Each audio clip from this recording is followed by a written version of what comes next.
Assalamu alaikum, hurmatlı menin Müslüman bir tuğandarım. Birinciden bütkül alamdı çok жерден jaratkan, oşol zattın bürgünün tağınıpta kun batkan çenneğe jaratucu Allah Taalaga çeksiz maktolar bolsun. Jana paygambarыбызга жүрөгүбүздүн эң эле төрөнөн чыккан салаваттар жана саламдар болсун. Мактоо жана салаваттан кийин Аллах Таала сиз менен биздин ушул вакытка чейин кылган кыраатыбызды, окуган намазыбызды, туткан орозобузду, берген садакабызды деге эле ар бир кылган ибадатыбызды толугу менен кабыл кылган болсун. Ошонун негизинде пендечилик кылып, инсандык кылып, билип билбей кылган күнөөлөрүбүздү, чоң кылган жана кичине кылган күнөөлөрүбүздү, ачыктан ачык кылган, ошондой эле жашыруун кылган күнөөлөрүбүздүн бардыгын түп тамыр менен кечирген болсун. Чындыгында Аллах Таала мээримдүүлөрдүн мээримдүүсү, Аллах Таала ырайымдуулардын ырайымдуусу, Аллах Таала кечиримдүүлөрдүн кечиримдүүсү. Ушундай улуу болгон Аллах сиз менен бизди жок жерден жаратты, кычыраган күч берди, акыл эс берди, өңү түс берди, мына ушунчалык сулуулук берди. Жана эки дүйнөдө бактылуу болсун деп дин берди. Демек, кайсыл эркек дин менен жашай турган болсо, анын алган аялы сөзсүз бактылуу болот.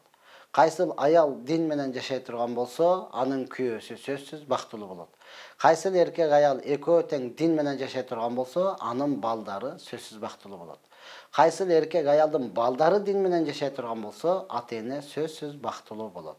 Албетте, бактылуулук динде гана, нерселерге коюлган эмес. Бай болсун, дин менен жашасын, бактылуу болот. Мейли кедей болсун, дин менен жашасын, бактылуу болот. Дин менен жашабаса канча бай болсун, бактысыз, канча кедей болсун, бактысыз, урматтуу тууган. Мына ошондон бүгүн биз мына ушул дин туурасында сөз кылмакчыбыз. Андыктан бир саат бою биз менен бирге болуңуздар. Ооба, сиздерге кызыктырган суроолоруңуздар бар боло турган болсо, бизге жөнөтсөңүздөр, албетте биз жооп берүүгө даярбыз, урматтуу тууган. Биздин алгачкы сурообуз келип турушту. Сакалды не кылабыз, карышы чыгабызбы дамыла дейт. Урматтуу тууган, ит үрө берет, кермен жүрө берет. Ооба. Ошону көрүп туруп биз өзүбүздүн коомубуз ойлонушубуз керек. Биз кандай адамдарды шайлап алдык, кимди депутат кылып ал жерге шайладык, биз кимге сатылдык, ойлонушубуз керек, урматтуу тууган. Ооба, ошонун кичине тыйынына кызыгып, ошону акыл эстүү экен деп шайлап койдуңузду. Мына бүгүн сиздин өзүңүздүн коюп алган сакалыңызга, салынып алган жолугуңузга, паранжыңызга карышы чыга баштады. А өзүнүн аптесин көрсөң, кыргыздын бир жиби жок. Аял заты, я Алла, аял заты чачы менен сулуу болуш керек эди. Макул чачы узун болсо деле биз айтмакпыз, мындай бир аз акылы бар экен депчи. Эми кыргыздын бир шөкөлөсүн кийип алып туруп, же болбосо кыргыздын бир өзүнүн ойма чийме кийимдерин кийип алып туруп анан сүйлөсө, мына ал бир аз болсо да кыргыз деп күйөт дейт элек да.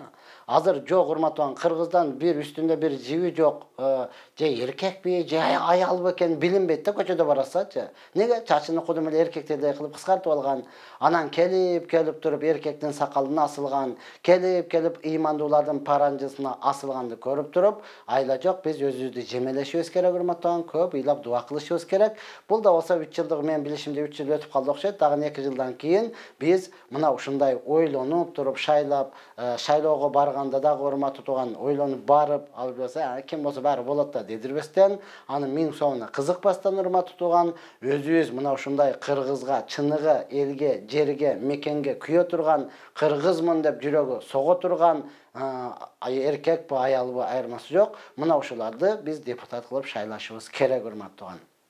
Аз эми бир ушуга теңеле турган болсоң, жок да, тентекке теңелип терек бою секирбей дегендей эле сөз, урматтуу тууган. Анан бир ушул аялдын айткан сөзүнө теңелип, биз ата-бабаларыбызды карасаңыз, баардыгы, мен жана сүйлөп атканда ак үйдүн ичиндеги илип койгон портреттерди дагы көрүп калдым, көпчүлүгүнүн сакалы бар да, көпчүлүгүнүн сакалы бар да, урматтуу тууган. Ошончо атактууларды карасаң, баардыгы эле сакалдуулар. Анан келип биздин заманга келгенде сакалга тыйылуу салып калмак беле. Кудай буйрса, ал жерде дагы Кудайга шүгүр, биз шайлаган дегеле биз ишенген жакшы ыймандуу депутаттарыбыз бар. Мунун жазган неси, закондору, мунун түзүп аткан проекттери Кудай буйрса суу кечпейт деп ишенебиз, дуа кылабыз иншалла. Ассаламу алейкум устаз, мен түшүмө чубак ажы кирди. Алла разы, не дейт? Allah razı olsun. Kaçıp ketip kaldı. Kayakka ketip kaldı, soruңuз bilbeymin.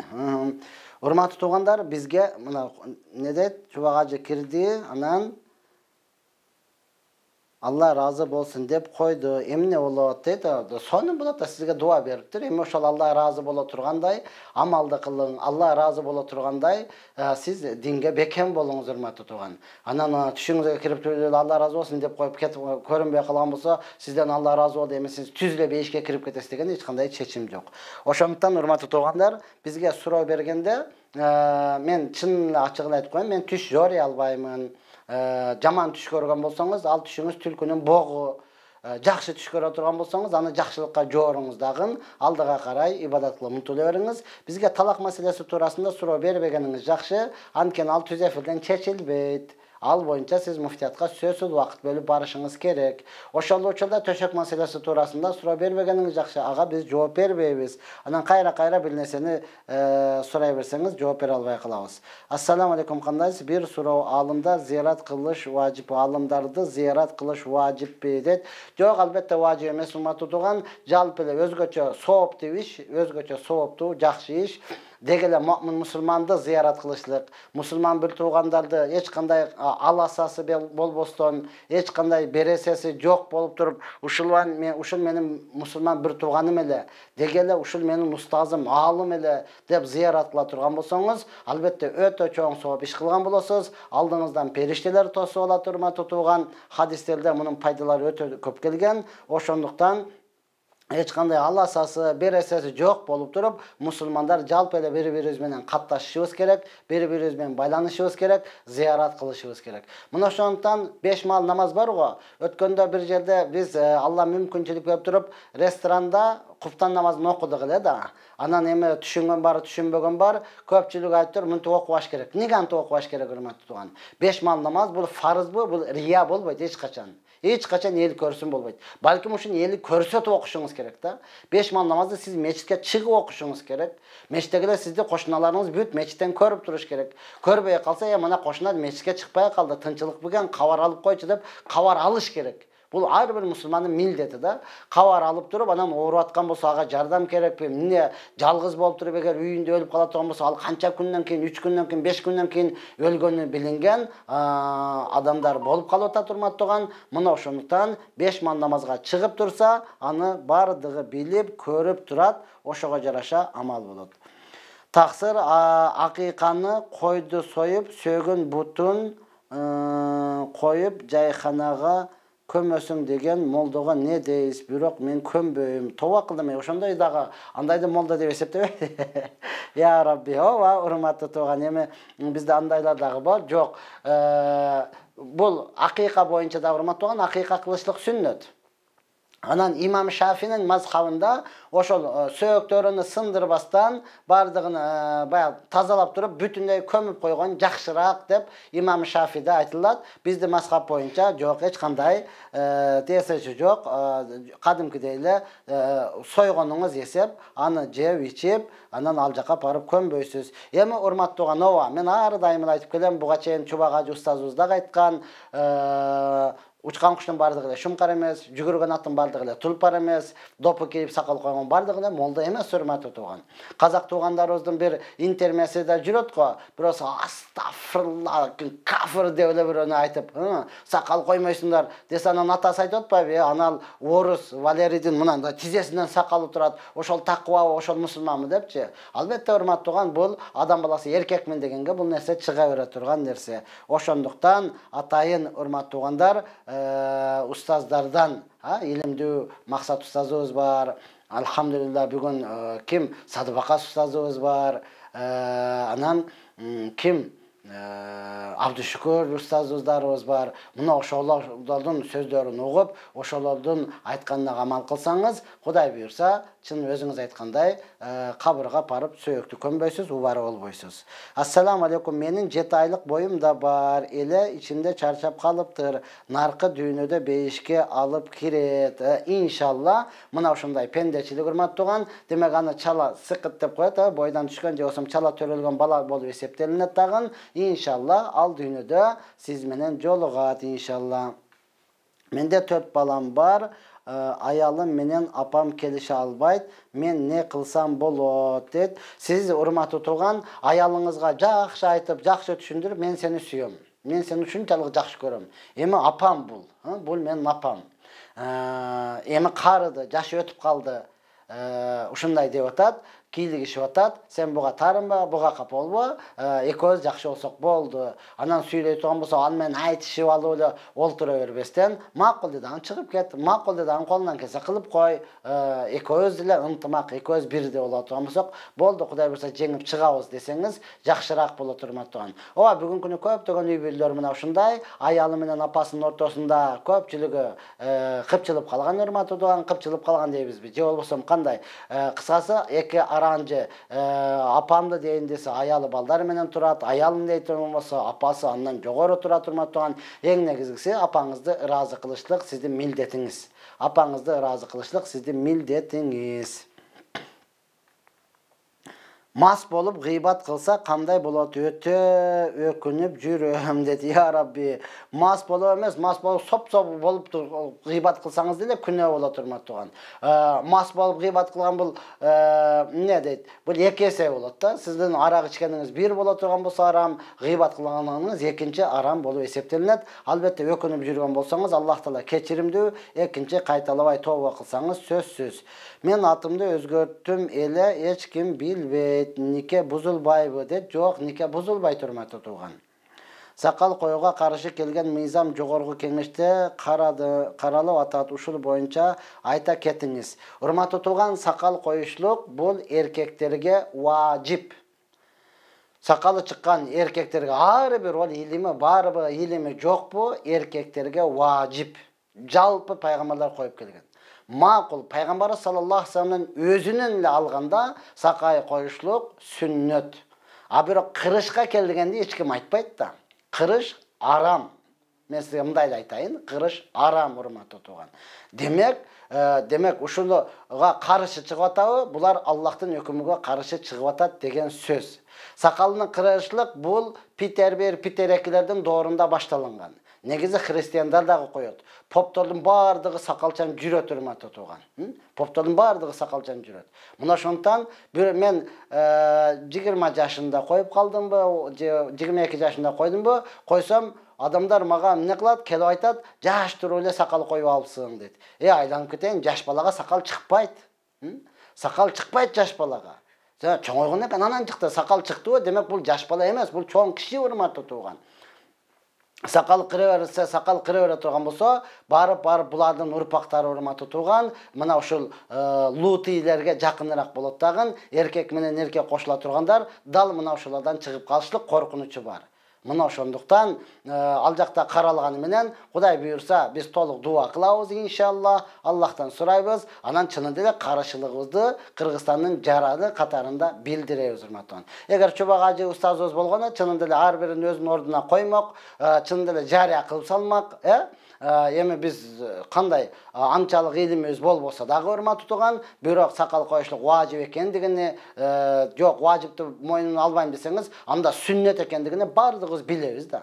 Бардыгыбыз билебиз, урматтуу туган. Ал жакта канчалык каралбасын, ар бирөөбүз коебуз, албетте пайгамбар сүннөтүн аткарабыз. Өзгөчө бизде, урматтуу туган, Кыргызстан советтик мамлекет болгону менен мамлекет динге аралашпайт, дин мамлекетке аралашпайт, албетте өзүнүн рамкасында, өзүнүн чөйрөсүнүн ичинде. Мына ошондон биз чыныгы мамлекеттин өзүнүн мыйзамдарын урматтайбыз, өзүнүн мыйзамдарын сыйлайбыз, урматтуу туган. Алар дагы урматтап, сыйлап, унчукпай эле калган карай турган маселелерди карай берсе өтө жакшы болот эле, урматтуу туган. Эми бир шарапат дегенби, мына ушундай экен, депутат. Муну өзүнүн эли же болбосо кайсыл округтан келген болсо, алар дагы айтып кой деш керек, сөзсүз, урматтуу туган.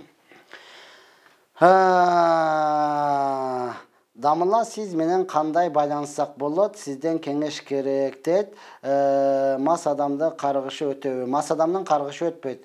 Ассаламу алейкум, агам көп ичет, эч эле адам болбоду, эмне кылсак болот дейт. Ошол адам болбогондугу үчүн ичип атат да, урматтуу туган. Адам болсо ал ичмек беле. Ит ичпейт, эшек ичпейт, Ошол жаны айбан ичпейт. Анан ошол адам болбогондугу үчүн адамдын кейпини кийип алган, адам деп эле жаралып калган, урматтуу тууган, ыйман өтө алсыз. Мына ошондуктан не кыласыз? Аны даватка алып чыгасыз. Анан не кыласыз? Аны мечиттерге алып барасыз. Жанында кадимкидей кармап жүрүш керек. Караң, бизде качан гана ошол арак ичип калган учурда, мына ушундай бузулуп кеткен учурда гана анан даватка алып чыгып оңдоштун аракетин кылабыз да. Таза жүргөн учурда жок, даватка чыкпай эле кой. Неге урматтуу тууган? Ошол чыкпай жүрө бергенден кийин чөйрөсү бузулганда мына ушундай иче турган болуп калат. Даватка чыкпай жүрө берет болсо күнөөгө батып туруп, күнөөнү күнөө деп эсептебей калат. Мына ошолордун алдын алып туруп, сөзсүз ар бир адам даватка чыгып ыйманны бекемдеш зарыл. Я Rabbi. Assalamu alaikum. Men bir qalatты нерсеге привычка болуп калгам. Ошону кантип жойсом болот? Оса привычкаңызды айтсаңыз, анан аны жоюштун жолу мындай деп айтмакпыз. Мен атымды өзгөрттүм. Экинчи турмуш болгонго эч ким билбейт. Никем бузулбайбы? Жок, бузулбайт. Я Rabbi. Assalamu alaikum устаз. Bir адам Аллахтын өнүмү болсун деп каргайт. Ал кандай болот? Не себептен, эгер сиз ага зулумдук кылып аткан болсоңуз, зулумдук кылып, же анын акчасын алып бербей коюп, кандайдыр бир мүлкүнө тартып алып, же болсо ал алсыз болгондуктан себептен сиз ага жамандык кылган себептен анан ал ошентип каргай турган болсо, анда анын каргышы өтүп калышлык коркунучу бар. Жок, кээ бир адамдар бар да, келип сурайт, бербесең каргайт. Айланып кетейин. Bir кезде мен мисалы медресени жаңы бүткөндөн кийин Баткенден өрүк алып келдим, сатканынчы базарда сатып отсам, шилапа кийген аял келиптир, мага бир яшык бер дейт. Акчаңыз кандай? Десем, жок, жөнүндө бересиң мага дейт. Эмнеге, сиз рекетсизби? Десем, жок, азыр каргап салам дейт. Мага каргамактан артык каргабайсыңбы? Жок ол дедим, бары жок ол. Десем, азыр сен мени наразы кылдың, өте өрүгүң өтпөйт. Дедиле, Алладан болуп туруп, ошол карап турган учурда оптум келип өтүп калса болобу? Жанагы тым эле жерди тепкилебисе болобу? Мынандай митам деп коебуз го. Мына ушундай адамдар бар, булардын каргышы эч качан өтпөйт. Сиз ага эч кандай зулумду кылбаган болсоңуз, сиз ага эч кандай мүлкүнү тартып алган болбосоңуз, анда анын 1000 каргасын өтпөйт. Ya Rabbi, talakты жазып берсе өтөбү аялга дейт. Ооба, жазып берсе өтөт. Ассаламу алейкум, кандайсыз устаз? Ишиңизге, өмүрүңүзгө Алла береке берсин дейт. Амин. Мен Кудайга шүгүр жаппа жакшынамын. Ассаламу алейкум устаз. Түш көп көрөм, көбү жаман түш кээде бир көргөндө кайра-кайрадагы көрө берем дейт. Ошондуктан сиз түш көрбөшлүк үчүн өзүңүзгө дем салып жатыңыз. Жатардан алдың, жата турган жериңизди бисмилла бисмилла деп туруп, даратты алып, 2 рекет тоба намазын окуп, анан ошонун үстүгө жатып, өзүңүзгө ихлас, фалак, насты дем салып, айланаңызга аятал көрүсүнү дем салып, оң тарабыңыз менен жата турган болсоңуз, түш көрсөңүз дагы сонун бейишти көрөсүз, сонун дарыяларды, бактарактарды көрөсүз. Эгер көрө турган болсоңуз, көрбөсөңүз анда урматтуу тууган, жаман түштөрдөн алыс болосуз дагы, сонун ойгонгондо да мындай рахат алып, бир күлөйүн, ошо бир адамга жакшылык кылайын деген жакшы маанайда ойгоносуз. Ошон үчүн пайгамбар саллаллаху алейхи вассаламдын сүннөтүнө үйрөнүшүбүз керек. Пайгамбарыбыз мына ошогон жаткандын дагы, тургандын дагы, тамак ичкендин, кийим кийгендин, кийим чечкендин, жада калса ушу туалетке барганын ар бирөөнүн дуаларыны бизге көрсөткөн. 24 саат кандай жашаш керек, бардыгын көрсөтүп өткөн. Азыр бардыгыбыз мусулманбыз дейбиз, чынында эле ошону билбейбиз, билсек деле көпчүлүгүбүз амал кылбайбыз. Анан мына ошон жаман түштөрдү көрө беребиз. Ошол жаман түштөрдү көргөндө сиз анан дуасын, эгер жаман түш көрүп калсаңыз, тургандан кийин дуасын окуңуз. Аузу биллахи минеш шайтан ва мин шарри ма раайту фил манами. Шайтандын жамандыгынан жана түшүмдө көргөн нерсенин жамандыгынан Аллахтан сактаныш тилеймин деп дуа кылсаңыз, иншалла анын жамандыгы тийбейт. Ne deyт? Assalamu alaikum, YouTube'ga multik жасап, киргизип, акча табуу адал элеби, сүрөт тарткандын өкүмүндөбү дейт. Жок, киргизип коюңуз, адал эле урматтууган, ошол жаштарга эмне болсун, динден чыгарып ийбей турган, ошол мультик көрө тургандарга бир тарбиялык мааниси бар боло турган болсо, эмне үчүн болбосун? Сонун болот, ошол жака колуңуздан келеби, киргизиң урматтуу тууган, канча акча табып келсе, ошентип таба бериңиз. Эң негизгиси ошол ошол жаштарга тарбия бере турган болсун. Экинчиси динге каршы болбосун, урматтуу. Үчүнчүсү ошо мультиктерде бири-бирин өлтүрүп, кан төгүп, анан шылдыңдоо дагы болбосун да, шылдыңдоо дагы болбосун. Себеби өткөндө бир айтты, кино тартканда көпчүлүк кафирлар кино тартат дагы Афганистанды эле тарта беришет да. Аллаху акбар деп сойгондугуну, анан келип булар атып Афганистанды кудумете бир лох катары эле көргөзө беришет да. Булар мына ушинтип сакалчандар менен башын алат, сакалчандар ушинтип өлтүрөт дегенди, бул наоборот кылып туруп, жок деп эмне кылым, тарбиялык жагын көрсөтө турган болсоңуз, урматтуу туган, өтө сонун болот. Акчаны тапсаңыз адал боло берет. Кандайсы устаз, аялдарга бейишке сабак талим кайсы жакта болот? Бишкекте, устаз, аялдарга Бишкекке сабак талим кайсы жакта болот? Бишкекте өтө көп жерде болот, урматтуу туган, аны сурасаңыз жокту суроо табат. Өткөн адам түшкө кирсе не болот? Боюмда бар дейт. Эч нерсе болбойт. Куран окуп дуа кылып коюңуз.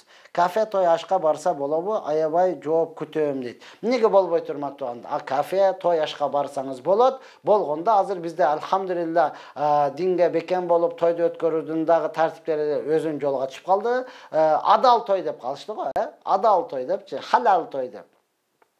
Ал жерде албетте музыка болбойт, урматтуу туган, антырак учурунда көчүктөрүн кыйшаңдатып бийлешпейт, ичимдик жок. Сонун машалла болот, ошентип эле өткөрүсө. Ресторанда барып атабыз, тойлорду өткөрүп атабыз. Алымдарыбыз келет, устаздарыбыз келет, деги эле акындарыбыз келет, тарбия насааттарын айтат комузу менен.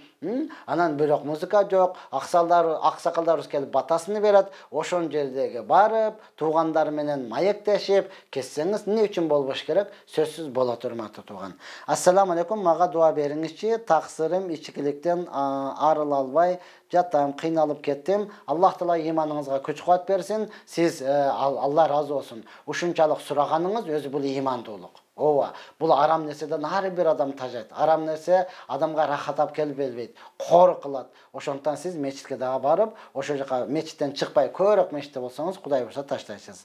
Дамыла мен неде түшүмдө такай өлүк түш көрөм, кээде өзүмдү да көрөм дейт. Көрө бериң, эч нерсе болбойт.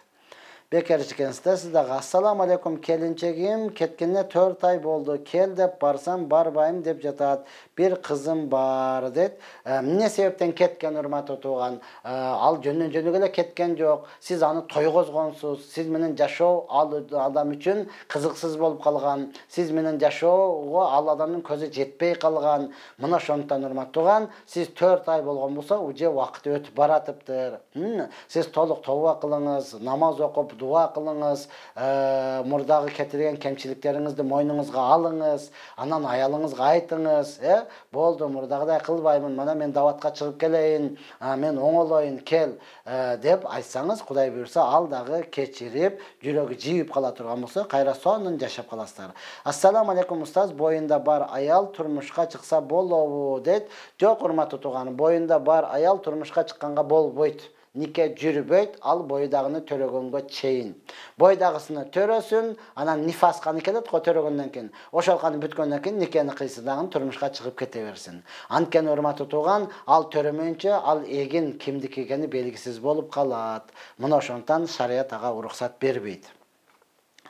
Я Rabbi, дамына бирок кафеге, ашка жана тойго барса болобу? Ал жерде мурунку күнү арак ичилген да арам болбойбу? Урматтуу, сиз мурдагысыны жок, мурдагыны эсептей турган болсоңуз, анда азыр жашаштын кереги жок да. Сиз бир үйдө жашасаң болобу, ал үйдө мурда зына кылынганда дей берсеңиз, анда кандай болот, урматтуу туган? Сиз барган учурда, машалла, арак коюлган жок, музыка болгон жокпу? Барыңыз, туугандар менен катташыңыз, ошол жерде ысыраф туурасында айтып бериңиз. Келгиле туугандар, ысыраф кылбастан мынандай жөнөкөй эле той өткөрсө болот экен. Мына биз баштап берели деп бирөөңүздөр баштап бериңиздер, калгандар көрүсүн. Бир-эки тойго бардык, машалла, туугандары чыгып барат, өтө сүйүнөт. Ушундай эле той кылса болот экен го. Мына бат эле бүтүп калды го, депчи. Канча той бүгүн бат бүтө турган болсо, ошондой эле расход азыраак боло турган болсо, барган коноктор дагы бардыгы сүйүнөт, бардыгы кубанат. Рас болду, сразу мен тиги ишимди бүтүрө кетейин депчи. Азыр саат 6-да деп барып аласың, ошону менен 6 саат мажбур отурасың да. Кыргыз сыйлаймын деп эле жок, сыйлабайт, кыйнайт да. Tamak kelet unçukpayla osiyesin ketti. Kança şorpo tөгülüp atat. Et pişkandan keyin şorposunu alıp kelgen toydu körelek men. Demek al et pişkandan keyin şorponu ne kılat? Kanalizatsiyaga tөгүп atat urmat tutugan. Чынында эле бирөөлөр бизге балдарга окуучуларга берейин деди да, биз балдардын коопсуздугун сактап көнбөй койдук да. Жок кандай болуп калат, манал жактан эле атайын эле өзүбүз эле даярдап бере береличи депчи. Болбосо ал төгүлүп атканын, ысыраф болуп атканын билип атат. Ошондон сизде медреседе балдар бар экен берейин дегенден биз балдардын ден соолугун ойлоп, мына ошондон жок дегенге мажбур болдук урматтуу. Жок деп аны кайтардык да. Себеби өзүң көзүң көрүп, кандай пиширди, ким пиширди карап турбасаң, ал бирөөдүн баласы, аманат. Мына ошондон ысырафтан алыс болсок жакшы болот. Ассаламу алейкум таксир, мен бир кыздан акча алдым эле, таппай атам, кандай кайтарсам болот? Алганды билесиз, урматтуулган, кайтарганды кандай билбейсиз? Анын туугандары бардыр, анын жакындары бардыр, урматтуулган, ошолорду таап бересиз, ал ошол кыздын акысы. Аны болду иштете бер деп эч ким айта албайт. Эч ким айта албайт. Алдыңызбы, бересиз. Алышы болот, бериши болот алгандын, чеги болот жалгандын дегендей, алдыңызбы, бериши бар, бересиз. Устаз басыраак көп басат, жаткан жерин тазалап, калима менен жатам, үйдө жалгыз мени басат, эмнеге дейт. Эмнеге баскандыгын урмат тутуган, кыямат күнүндө ошол басырыктан сурайсыз, биринчиден. Экинчиден, баскандыгынын себептери бар да, себептери сиз балким жаман жерлерде көп жүрөсүз, жаман жерде көп жүрбөсөңүз, сиз дарат сындырганда жерди тандабай эле ар кандай жерге, каалаган жериңизге эле даратты сындырып коюшуңуз мүмкүн, урмат тутуган. Мына ушул нерсеге көңүл бурбагандыктан, мына ушундай нерселер басырык баса берет. Мына ошондон ооба, өзүңүз таза дарат сындырганда дагы мукмин мусулман ойлонуп сындырат. Ошондон пайгамбар саллаллаху алейхи вассалам айткан, бул дүйнө мусулмандар үчүн түрмө сыяктуу. Kafirlar üçün 5 siyaqtı. Arka dünya Müslümanlar üçün 5, kafirlar üçün dozok degen urmat tutugan. Siz bu dünyada жүргөндө dagı Müslüman erkin emez. Kalaganda ile çırt etip tükürüp koyup, kakırıp koyup, kalagan jerге tik turup koyu verip, jobosam kalagan jerге de daratını sındırıp koyup kete bere turgan. Yok, Müslüman anda emez urmat tutugan. Müslüman darat sındırganda dagı oşo duasını okup hiç kimge iza berbey turgan. Oşo ile uçurda urmat tutugan jaman jerge emez. Bir otura turgan жерге oturup daratını sındırıp, anan ar daim özünü junup olup kalgan uçurunuzda gusul alış gerek. Bizde köpçülük basırıklar mına şol junup olup kalat, gusul bolup kalat dagın juunbayt. Oşonun tüp jürü örgenden anan basırık basa turgan bolup kalat. Ya Rabbi, Ustaz selamun aleyküm, Allah'ım sizden razı bolsun. Amin. Kayakka ketip kaldı onu. Assalamu alaikum awa, menin 10 kolum jok ele, namaz oku jana tamak içkende kanday kılsa bolot. Sizin 10 kolunuz jok bolsa, sizge urmattığan namaz okuganda demek ne kılasız? Kalgan 10 kolunuz çıkanaktan ıldığı jok bu, boldu sizge bu 10 koldu juvuşluk farz emez. Demek jok da sizde. Anan siz sol kol menen tamak jey beresiz, sizge üzür bolup eseptelinет. Sizde söy jok bolgondan keyin ayla jok, uşun menen bismillah aytıp turup jey beresiz. Namaz okuganda kalgan daratарды alıp, eger sol kolunuz menen juva beresiz dagın, bardın juva albasanız, başka biröge koydurup turup, juvup turup, kadimkidey эле sol kol menen rükû sajda kılıp namaz okuy beresiz. Ya Rabbi, assalamu alaikum, kantip üylensem bolot, tuğan uruk jok deyt, kız taap üylenseniz bolot. Erkekke üylengenge bolboyt. Kız taap turup, urmatı tuğan uruk boluşu şart emez. Dosunuz bolsa boldu. Dos alhamdulillah mu'min Müslümanlardan bir jakşı namaz okuganlardan özünüz namaz okumasanız dos kılıp, oşol dosunuz kepildik olur. Menin dosum öte sonun bala, uşuğa tiyip aldı bir jakşı kızga aytkan bolsa, sizge makul tiyem dese üylönüp alsanız bolot. Ya Rabbi, akça ovqatlar adal bolor. Menen akça ovqatlar eken? Assalamu alaikum, kaza namazdı farz ele okulabı, zikirler tartıp okuyun bu deyt. Zikirlerde tartıp okusanız soğuk bolot. Eğer tartpayla okusanız ova farzları gana okulat. Ustaz, adam arak içkende deneden 40 gün çıkpayt de uqtum. Oşol 40 gün içinde iştep tapkan akçaları arama dalbı deyt. 40 gün çıkpayt emez, arak aram bolgonduktan aram tamak jegende Peygamber sallallahu aleyhi ve sellem aytkan aram tamaktan bir ele jep içip koygan bolsaң 40 gün duaların kabul bolboyt degen urmat tutugan. Анан дуа кабыл болбойт. Анын иштеген адал иштеп тапкан болсо адал эле боло берет. Дагы арам иштеп тапкан болсо анда арам болот. Ал иштеген ишиге каралат. Ассаламу алейкум устаз. Менин түшүмө күйөөм башкага үйлөнүү тууралуу бир ар дайым айтат. Бул эмнеде? Балким сизге өңүндө айта албай коркуп жүрүп дуа кылып атат. Аллах Таала сиз түшүңүзгө кирип, жүрөгүңүзгө салып атат. Коркпой эле үйлөнүп ал деп айтып коюңуз. Устаз, ассаламу алейкум. Аллахым сизден разы болсун дейт. Амин. Үйдө намаз окуганда азан айтылабы? Айтып окусаңыз сооп болот. Азан айтып, комат айтып. Анан айтканда кыйкырып кошуналарга чейин чочутпастан, жок өзүңүзгө угула турган кылып айтсаңыз сооп болот. Айтпасаңыз күнөөкөр болбойсуз. Урматтуу тууган, комат айтып окуй бересиз. Төрт тарабын кыбла десе талак түшөбү? Талак ниетинде айткан болсо талак түшөт. Муну киная талак деп айтылат шариатта. Бул боюнча сиз муфтиятка барасыздан толук тактап аласыз. Ассаламу алейкум устаз. Ар убак жүрөгүбүздө не дейт? Устаз, ар убак жүрөгүбүздө сөз иншалла дейт. Сиз жок, жүрөгүңүзгө бизди сактабаңыз, жүрөгүңүзгө Алланы сактаңыз, жүрөккө Алла гана бата турма тутуган. Ооба, биз сиздерди Алла үчүн жакшы көрөбүз. Жүрөгүбүздө деген сөз өзү ооба, сиз баягы жакшы ниетте, жакшы көргөндүктөн, ар дайым уккандыктан, урматтагандыктан, сыйлагандыктан айтып атасыз. Бирок ошол эле учурда урматтуу тууган, жүрөгүбүздө деген эмес, ар дайым сизди эстеп жүрөбүз, ар дайым сизди сыйлайбыз, урматтайбыз деген мына инсаниятка жараша турган сөз. Пайгамбар саллаллаху алейхи вассалам айтканда, силер христиандар Иса алейхиссаламды ушунчалык мактап отуруп, Кудайдын баласы дебегендей, мени дагы мактап отуруп ошондой дебегиле, балки мени Аллахтын элчиси жана кулу деп айткыла деген. Мына ошол пайгамбардын сүннөтүгө, пайгамбардын сөзүнө ээрчишип туруп, ооба, сиз биздин жүрөгүбүздөсүз деп эле ана баягы пакта коюу да эмес, ооба, пакта коюу эмес, урматтуу тууган. Жүрөгүздө деген биротоло ашырып ийүү дагы эмес да, мактап эле биротоло ашырып ийүү дагы эмес. Албетте сизди жакшы көрөбүз, урматтайбыз, сыйлайбыз, балдарыбыз дагы сизде чыксын деп жакшы ниет кыла турган болсок, бардыгыбызга ылайыктуу болот. Менин кызым 9га чыкты. Эми анан кылган күнөөлөрү тек эмне дейт? Мага жазылабы, мен апасымын дейт. Жок, урматтуу тууган, 9га чыккан болсо, анын күнөөлөрү бойго жетти да, 9га чыгып этеккири көрө турган болсо, анда бойго жетти болот. Ал намаз окуш керек, урматтуу тууган. Ал эми жолук салыныш керек. Жолук салыныш керек. Анан кызга эгер ал күнөө кыла турган болсо, жок, сизге жазылынбай турмат турган, албетте кесепети тиет.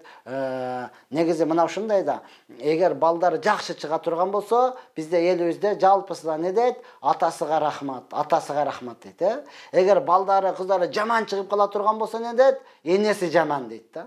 Энеси жаман.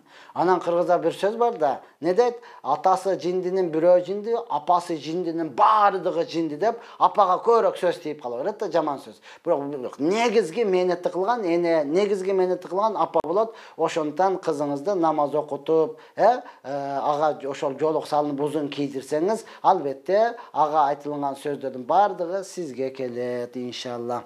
Ассаламу алейкум устаз, банк аркылуу мурабаха үй алса болобу ипотекага дейт.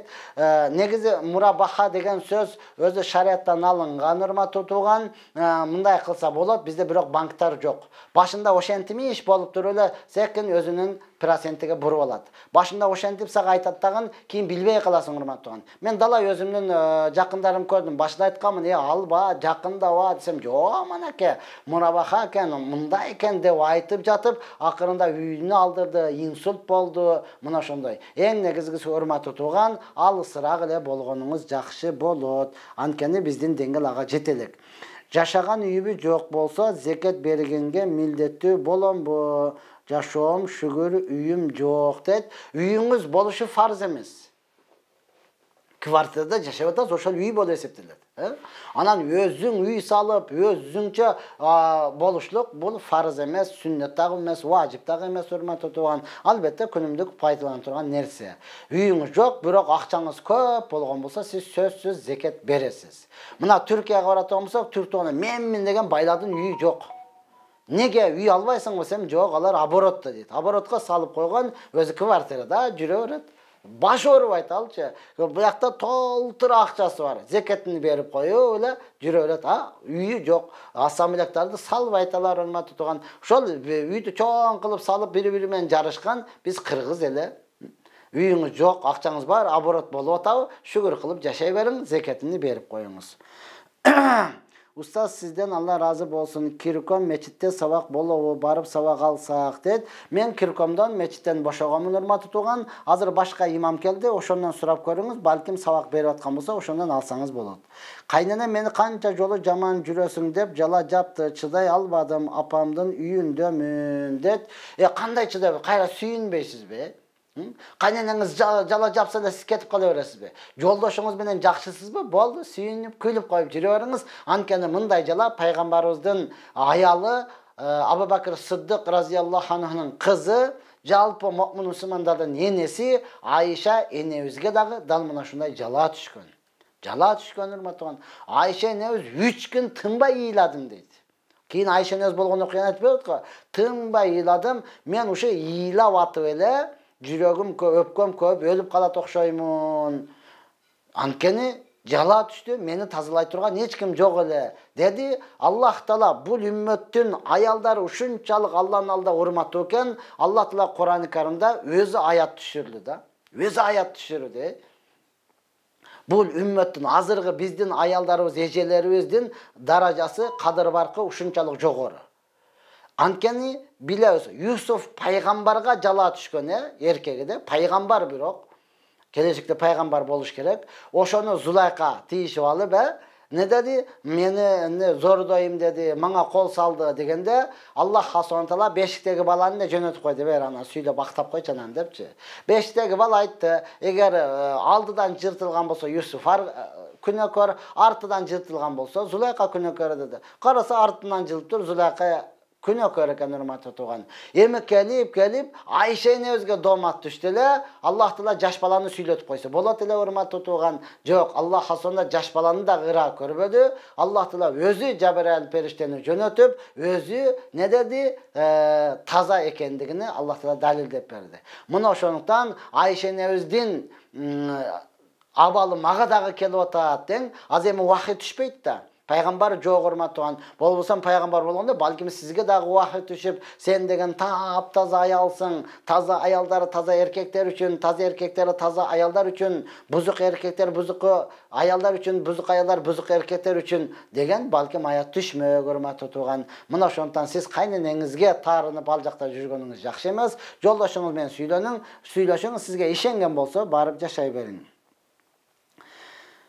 Я Rabbi, жолук сакалга каршы болуп атышат, кандай карайсыз дейт. Азыр айтып өттүк, урматтуу туган, ага страшный карайм. Айлыбы? Устаз, бир кызы бар, кызды алган жатам. Ата-энелерибизге айтпай туруп нике окутуп алсам болобу? Болбойт, урматтуу туган. Кызы бар, кыз болбойт. Кызы бар, жуан болот. Bir kızı var kızdı deysiz go. Kızı bar bolgon bolsa al kız emes, al juwan dep aytılат kırgızдар матган, turmuş көргөн, ayalı болуп эсептелет. Ошондуктан ал bir turmuştu көрүп калган болсо, сизди жөнөкөй пылдырата коёт. Ошондуктан ата-энеңизге айтып, эгер жашай турган алдыңыраак көбүрөөк жашайбыз десеңиз, анан вактынчалык деп турган болсоңуз, анда никеңиз жүрбөйт, ойнош болуп калат урматтууган, аны айтып эле үйлөнүңүз. Укпай калдым суроомду түшөндө суроо берген дейт. Чачыңарды алгыла албасаңар штраф дейт. Чачыңарды алгыла, сакалыңарды, ал эми ошондой аял экен, өзүнүн чачына карасаңыз таң каласыз урматтууган. Ассаламу алейкум дамулла, мен Европада ишламан шофёр болуп, магазинден тоок алып эсак боладымы дейт. Машалла, биздин өзбек бир туугандардан окшойт, балким уйгур бир туугандарыбыздан.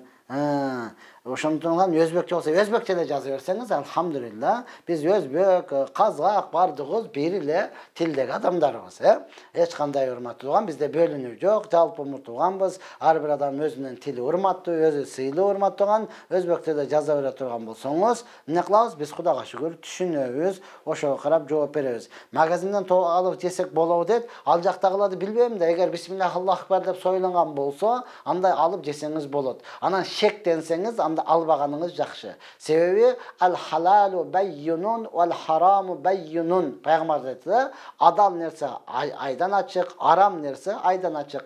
Ва байнахума умурун муштабихатун. Экөөнүн ортосунда шектүү канчалаган иштер бар да. Ага түшө турган болсоңуз, сиз арамга түшүп калган болосуз. Ошондон шектенбесеңиз, алып жей берсеңиз болот. Шектенсеңиз, сактаныңыз.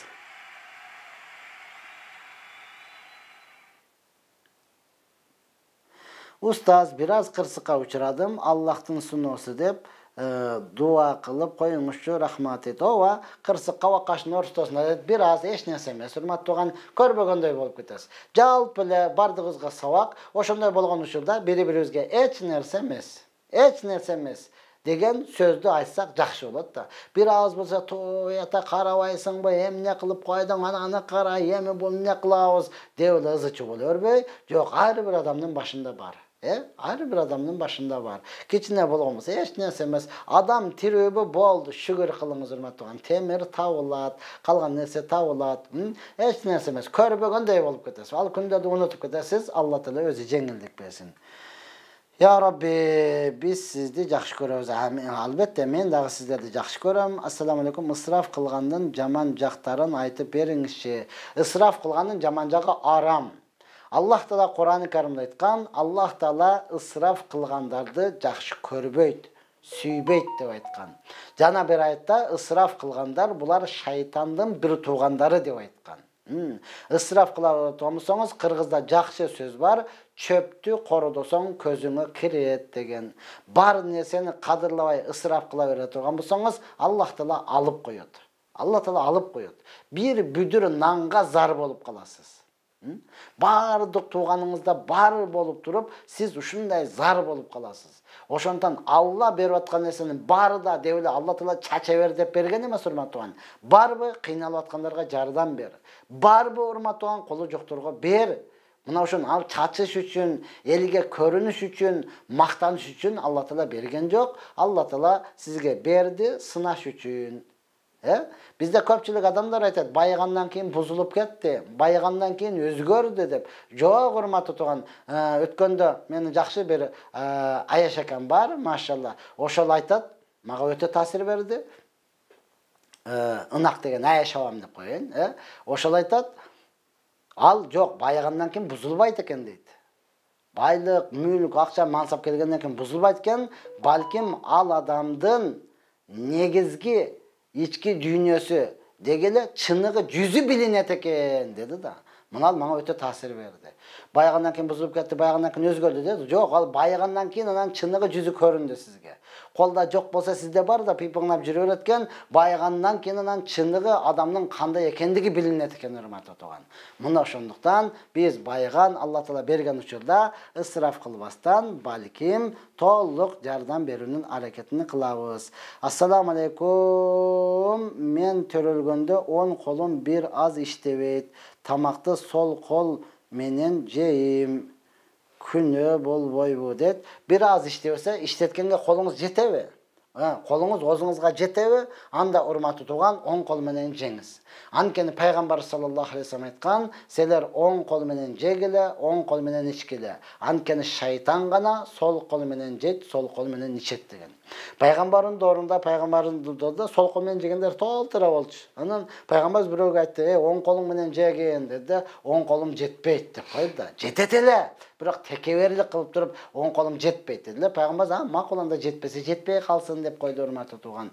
Ал текеберликтен айткан. Ошондуктан кээ бирлер айтып калынат, урматтуу туган, сакал керек болсо, эмне кылат, 10 колуну астына, жамбашына басып алып туруп, анан неге себеп койсо, бул дагы иштеп кеткендиктен мына ушундай кылган.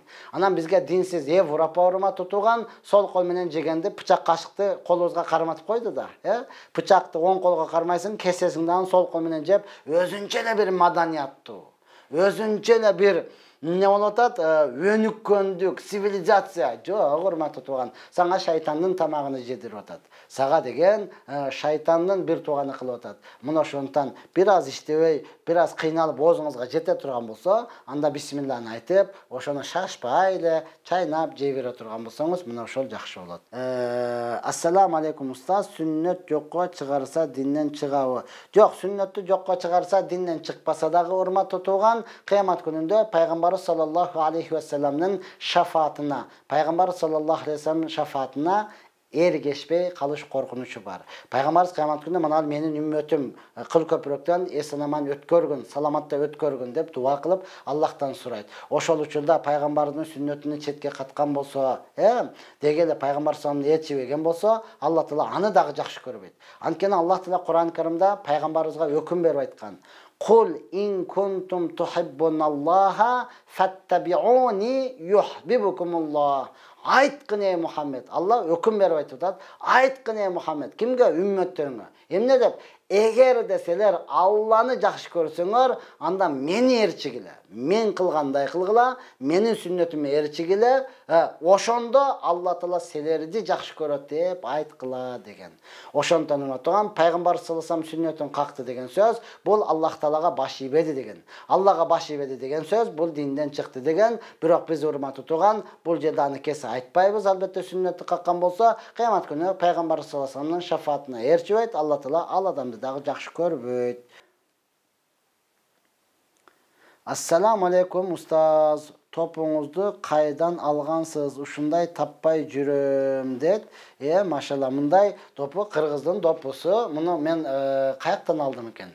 Эсимде жок. Каяктан? Ош базардан алдым. Бир болсо Ош базардан алдым. Ош базарда жакшы бир бала сатат. Ошолдо болдум. Же болсо мунун ичинде мен билишимче өзгөчө калпак деп жазылып турат. Ошону издесеңиз иншалла табасыз. Ассаламу алейкум устаз. Мен 5 балам бар, үйүм жок, квартирада жашайм. Ипотека алсам болобу? Жок, урматтуу, 5 балаңыз болсо не болуптур? Квартирада жашап атасызбы? Шүгүр кылып жашай бериңиз. Мен ар дайым айтып келем. Үйүң барбы? Тоок кепеби? Шүгүр кыл. Канчалык адам үйү жок, мындай квартирада жүрөт.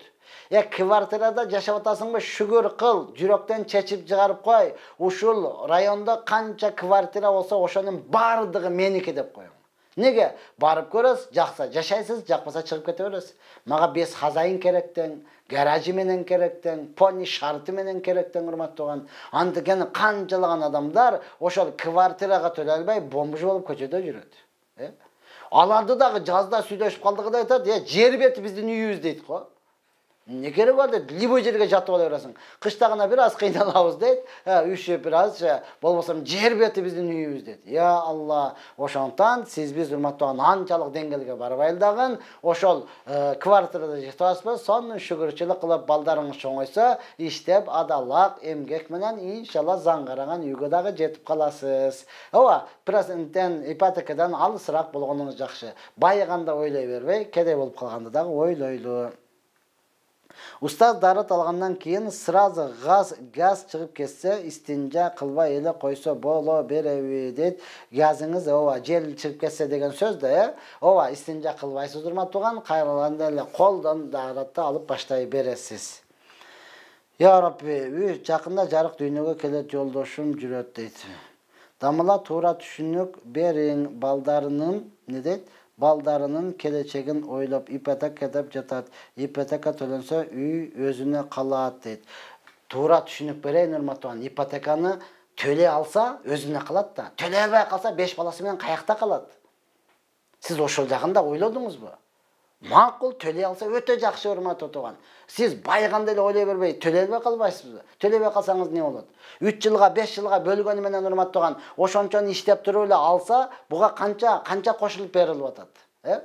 Ипотека алабыз деп жүр, бүгүн көчөдө калган, ипотекага алабыз деп тур, бүгүн урматтууган Россияга чыгып кеткен, ипотека алабыз деп тур, бүгүн туугандары менен катташпай калган, туугандарыбыз толтура.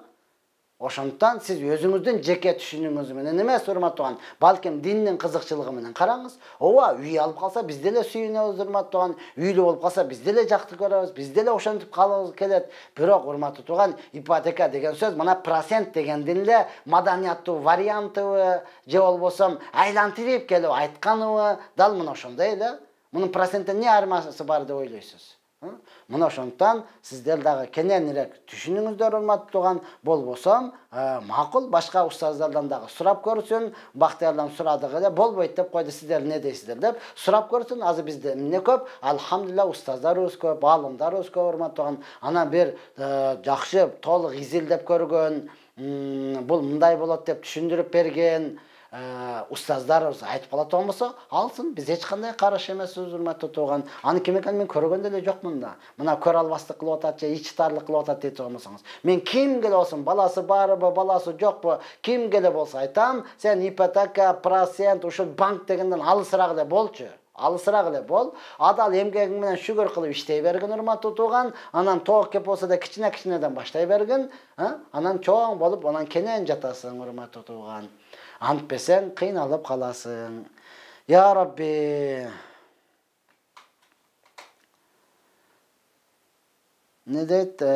Assalamu aleykum. Wa aleykum assalam. Rahmatullah. Deputatlara şirin sözlörüңүздөн айтып коюңузчу, ажаке дейт. Ооба, депутаттарга өзүбүздүн ширин сөздөрүбүз, урматтуу эл өкүлдөрү, сиздер албетте маданияттуусуздар, сиздер деген элитасыздар. Сиздерди атайын жалпы эл шайлады. Ошондуктан келген акчага кызылыгып эле, оозуңуздага келгенде оттоп, мурдуңуздага келгенде жыттап эле, ушундай болот экен деп эле кол коюп кете бербестен, урматтуу менин ошол жерге барган дин эл өкүлдөрү, элиталар, сиздер толугу менен караңыздар, өзүңүздөрдүн укугуңузду дагы билиңиздер, урматтуу тууган. Бир адам эле ошентип эптеп жазып коюп атамса, анын өзүнүн дагы турган турпатыга караң. Ал чындап эле кыргызга күйүп атабы, күйбөй атабы? Сакалчан эмнесинен коркосуз, урматтуу? Мына эмнесинен коркосуз? Жолукчандын эмнесинен коркосуз? Жалаң